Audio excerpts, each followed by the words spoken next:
ಮತ್ತೆ ರಾಜ್ಯ ರಾಜಕಾರಣಕ್ಕೆ ಬರ್ತಾರ ಸಿಟಿ ರವಿ. ಪರಿಷತ್ ಪ್ರವೇಶಿಸ್ತಾರ ಸಿಟಿ ರವಿ ಮಧುಸ್ವಾಮಿ. ಸಿಟಿ ರವಿ ಪರವಾಗಿ ಬಿಎಲ್ ಸಂತೋಷ್ ಬ್ಯಾಟಿಂಗ್. ಮಧುಸ್ವಾಮಿಗೆ ಅವಕಾಶ ನೀಡಲು ಬಿಎಸ್ವೈ ಒಲವು. ಪರಿಷತ್ ವಿಪಕ್ಷ ನಾಯಕ ಸ್ಥಾನಕ್ಕೂ ಬಿಜೆಪಿಯಲ್ಲಿ ಫೈಟ್. ಮೇಲ್ಮನೆ ಆಯ್ಕೆಯಲ್ಲೂ ಬಿಜೆಪಿಯಲ್ಲಿ ಮಲ್ಲಯುದ್ಧ. ಯಡಿಯೂರಪ್ಪ ಮತ್ತು ಸಂತೋಷ್ ಮಧ್ಯೆ ಶೀತಲ ಸಮರ. ಸಿಟಿ ರವಿಗೆ ವಿಪಕ್ಷ ನಾಯಕ ಪಟ್ಟ ಕಟ್ಟುವ ಪ್ಲಾನ್. ಸಂತೋಷ್ ತಂತ್ರಕ್ಕೆ ಬಿಎಸ್ ಯಡಿಯೂರಪ್ಪ ಠಕ್ಕರ್. ಮಧುಸ್ವಾಮಿನ ವಿಪಕ್ಷ ನಾಯಕನನ್ನಾಗಿ ಮಾಡುವ ತಂತ್ರ. ಹಾಗಾದ್ರೆ ಮತ್ತೆ ಸಿಟಿ ರವಿ ಅವರು ರಾಜ್ಯ ರಾಜಕಾರಣಕ್ಕೆ ಪ್ರವೇಶವನ್ನು ಪಡಿತಾರ? ಮೇಲ್ಮನೆ ವಿಧಾನ ಪರಿಷತ್ ಆಯ್ಕೆಯಲ್ಲಿ ಬಿಜೆಪಿ ಏನ್ ಮಾಡುತ್ತೆ?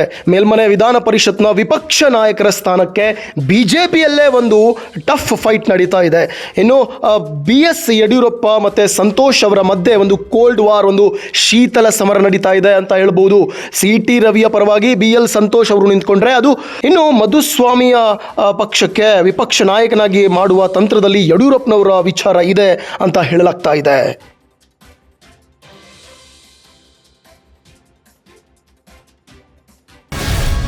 ಗ್ಯಾರಂಟಿ ನ್ಯೂಸ್, ಸುದ್ದಿ ಖಚಿತ, ನ್ಯಾಯ ನಿಶ್ಚಿತ.